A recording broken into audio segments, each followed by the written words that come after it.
It is my pleasure to introduce our first speaker for today's session, Dr. Nur Ainul Hana Shamsuddin, a senior lecturer and consultant family medicine specialist from University Putra Malaysia Selangor. She will deliver the first lecture today entitled Overview of OSA on Epidemiology and Risk Factor for both adults and children. Please welcome, Doctor. Good afternoon. Thank you to our chairperson.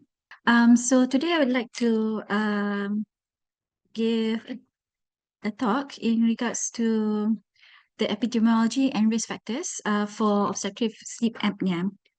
So the content of my lecture is based on our CPG that was published recently. So by the end of this session, you should be able to define obstructive sleep apnea, understand how common it is globally and locally, identify key risk factors for OSA in adults, and appreciate the potential medical complications that can arise if OSA remains untreated. This knowledge is essential for early detection and proper management of patients at risk. Obstructive sleep apnea, or OSA, is a common disorder characterized by repetitive collapse or obstruction of the upper airway during sleep. This obstruction leads to pauses in breathing, which can be either partial or complete. These breathing cessations can cause fragmented sleep, drops in blood oxygen levels, and increased effort to breathe. This leads to poor sleep quality and carries significant health risks over time.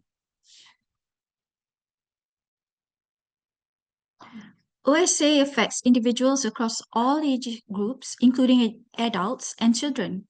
A recent global review estimated that nearly 1 billion adults between the ages of 30 and 69 years may have some form of OSA.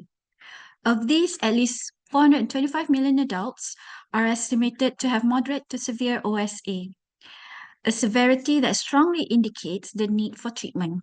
This high prevalence highlights the importance of awareness and screening for this condition globally.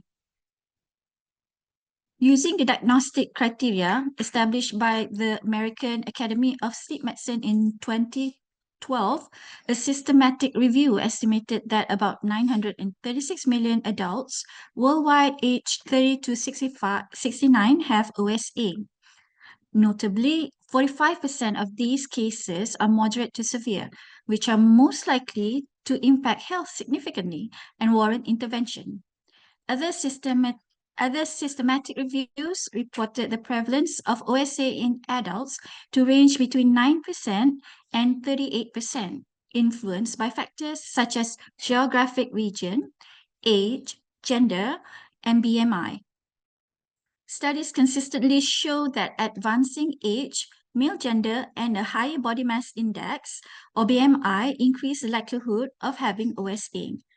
It is important to note that in Malaysia, there are no recent published studies to confirm the local prevalence, indicating a gap in regional data.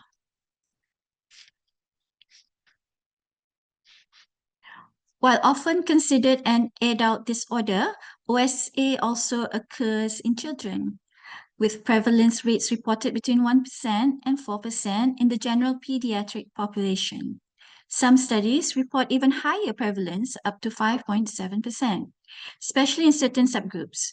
Childhood OSA is often related to adenotonsillar hypertrophy, obesity, and craniofacial abnormalities, and requires timely diagnosis to prevent cognitive and behavioral consequences. Multiple risk factors contribute to the development of OSA in adults. The major established risk factors include being aged between 40 to 70 years old, male gender, having a family history of OSA, which suggests a genetic predisposition, and morbid obesity, which significantly increases upper airway collapsibility.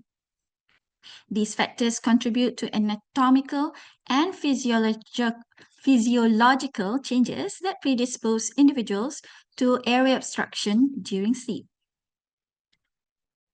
Apart from general risk factors, specific craniofacial characteristics significantly increase OSA risk.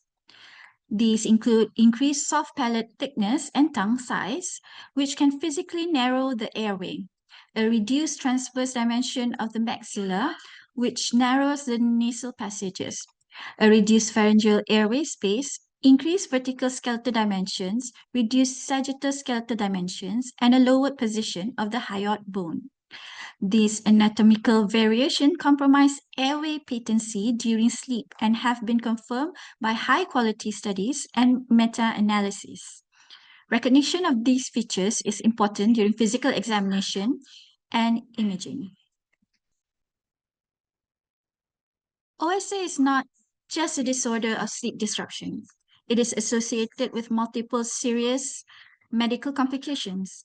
These complications include depression and post-traumatic stress disorder, both of which can be precipitated by worsened by poor sleep quality.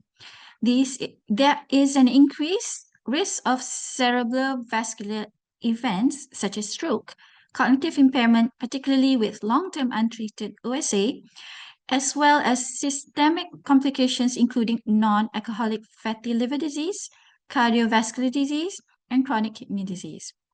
These conditions underscore the systemic impact of OSA beyond the respiratory system. Several meta-analyses have investigated the cardiometabolic risks linked to OSA.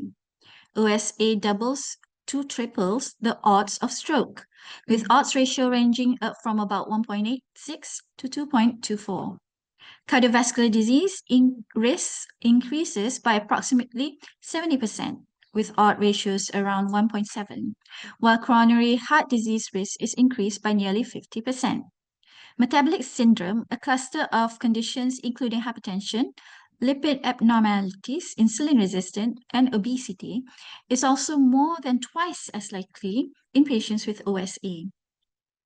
These findings highlight the critical need for cardiovascular risk assessment and management in patients diagnosed with OSA.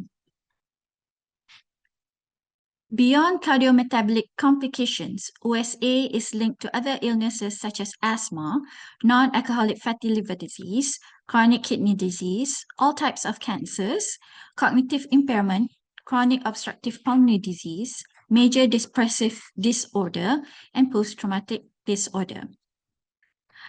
This diverse range of associated conditions reflect OSA's broad systemic effects and the need for a multidisciplinary approach to patient care. OSA severity has also been linked to type 2 diabetes mellitus. In a large multinational cross-sectional study of patients evaluated for sleep-disordered breathing, the presence and severity of OSA predicted a higher likelihood of having diabetes. Furthermore, as the severity of OSA increased, the risk and difficulty in controlling diabetes also increased. This finding emphasizes the importance of screening for OSA in diabetic populations and vice versa. Finally, early recognition and treatment of OSA and its comorbidities are essential steps to prevent long-term adverse health outcomes and improve quality of life for patients. Treatment may include lifestyle changes, use of continuous positive airway pressure devices, or surgical options depending on the individuals. This will further be explored in the following lectures. In summary, OSA should be considered and screened for in individuals presenting with known risk factors, especially those middle-aged men with obesity or with family history. Early identification allows for timely intervention, which may reduce the risk of developing serious associated medical condition. Managing medical complications linked to OSA is equally important in comprehensive patient care. Thank you. Okay, thank you, Dr. 𝐓𝐼𝐻𝐻𝐻 Shamsuddin, for the insightful talk on the epidemiology and risk factors of OSA.